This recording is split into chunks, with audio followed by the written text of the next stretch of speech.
Assalamualaikum warahmatullahi wabarakatuh.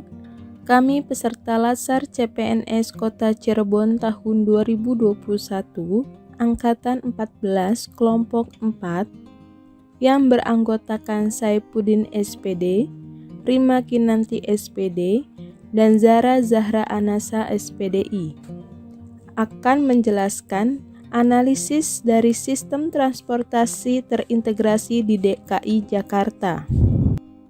Tujuan dari analisis sistem transportasi terintegrasi di DKI Jakarta yaitu untuk menganalisis pemangku kepentingan yang memiliki peran penting dalam pengadaan transportasi terintegrasi dan untuk bahan pembelajaran calon pegawai negeri sipil.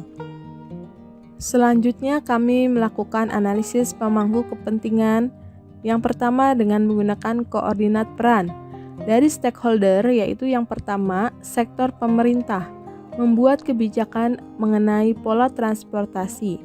Dari pengaruh kami beri nilai 4, kemudian kepentingan kami beri nilai 5. Menyediakan moda transportasi yang terintegrasi, dari pengaruh kami beri nilai 5 dan kepentingan kami beri nilai 3. Yang kedua, sektor privat melakukan kerjasama dengan pemerintah dalam pengadaan transportasi. Dari pengaruh kami beri nilai 4 dan kepentingan kami beri nilai 3. Membuka peluang kerja bagi masyarakat sekitar. Dari pengaruh kami beri nilai 4 dan kepentingan kami beri nilai 4. Selanjutnya, masih di koordinat peran dari stakeholder sektor masyarakat. Yang pertama, menggunakan transportasi umum dibandingkan transportasi pribadi. Kami beri nilai 4 pada pengaruh dan 3 pada kepentingan. Yang kedua, mematuhi aturan yang dibuat oleh pemerintah. Kami beri nilai 3 pada pengaruh dan nilai 4 pada kepentingan. Dari hasil koordinat peran, kita ketahui bahwa pemerintah memiliki nilai pengaruh 9 dan nilai kepentingan 8, sedangkan sektor privat memiliki nilai pengaruh 8 dan kepentingan 7. Dan yang terakhir, sektor masyarakat memiliki nilai 7 pada pengaruh dan nilai kepentingan 7. Selanjutnya, dari koordinat peran tadi, kita masukkan ke dalam tabel koordinat. Didapatlah bahwa sektor pemerintah, sektor privat, dan sektor masyarakat sama-sama berada pada kuadran 2 atau pemain kunci. Pada tabel kolaborasi pemangku kepentingan dapat dilihat dari stakeholder masyarakat umum, perannya itu sebagai pengguna jasa transportasi publik atau konsumen. Hambatannya, keamanan dan kenyamanan pengguna jasa dalam hal penggunaan transportasi publik. Dalam hal upaya, sosialisasi tiap elemen masyarakat mengenai transportasi umum yang aman dan nyaman. Dalam hal integrasi, mendukung pemerintah untuk menciptakan keamanan dan kenyamanan dalam penggunaan transportasi publik. Pada stakeholder privat, berperan sebagai penyedia investasi pembangunan infrastruktur transportasi.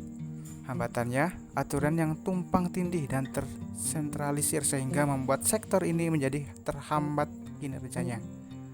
Dalam hal upaya, memperjelas aturan agar tidak terjadi kerugian yang besar pada sektor ini. Integrasinya memudahkan perizinan kerjasama dengan investor dalam hal pembangunan infrastruktur transportasi.